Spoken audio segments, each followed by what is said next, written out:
নামাজের মধ্যে মোবাইল বাজলে মোবাইল কি বন্ধ করে কি ওই অবস্থায় নামাজ আদায় করলে আদায় হবে? জি, নামাজের ভিতরে আপনার যদি গা চুলকায়, পা চুলকায়, কাপড়টা খুলে পড়ছে, আপনি ঠিক করবেন না? আমরা আগেও আপনাদের বলেছি, আপনারা ইমাম, নামাজ তিন রকম: ইন্ডিয়ান নামাজ, আরাবিয়ান নামাজ আর ইসলামী নামাজ। ইন্ডিয়ান নামাজ কি? মানে আমরা বাংলাদেশ, পাকিস্তান, ভারতের নামাজ, যে নামাজের রুকু সেজদা ঠিক নেই, কাটাকাট কাটাকাট কাটাকাট, কিন্তু নামাজের ভিতরে হাত পা নড়বে না, একেবারে টাইট। এমনকি যখন জরুরি তখনও না, কাতার সোজা করার জন্য না, ইমাম আগে যাবে পিছিয়ে যাবে না, মনে করে হাত পা এক চুল নড়লেই নামাজ ভেঙে গেল, কিন্তু রুকু সেজদা ঠিক নেই, রুকুতে দেয় ইতমিনান নেই, দাঁড়ানো নেই, দাঁড়ানোর আগেই সেজদায় চলে গেছে। আরব দেশের নামাজ, আরাবিয়ান নামাজ, যেটা আরব দেশের সাধারণ মানুষ অনেক সময় অনেকেই পড়ে, সেটা হলো রুকু সেজদা খুব সুন্দর। রুকুতে গেছে অনেকক্ষণ, দাঁড়িয়ে আছে অনেকক্ষণ, সেজদা অনেকক্ষণ, কিন্তু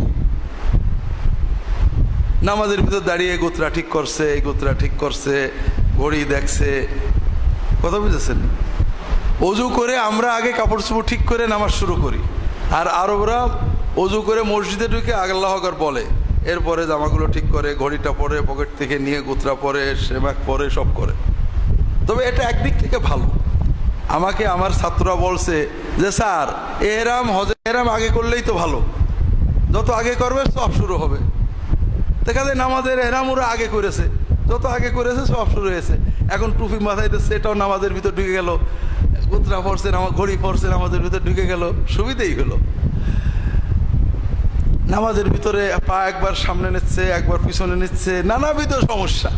এটা হলো আরাবিয়ান নামাজ, আরবের আলেমরা না।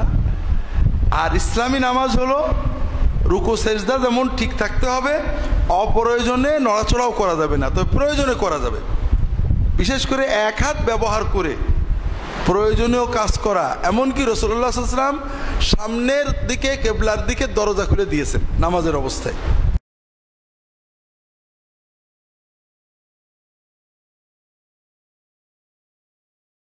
এক পা গিয়ে দরজা খুলে পিছিয়ে, এরকম আদেশ আসছে।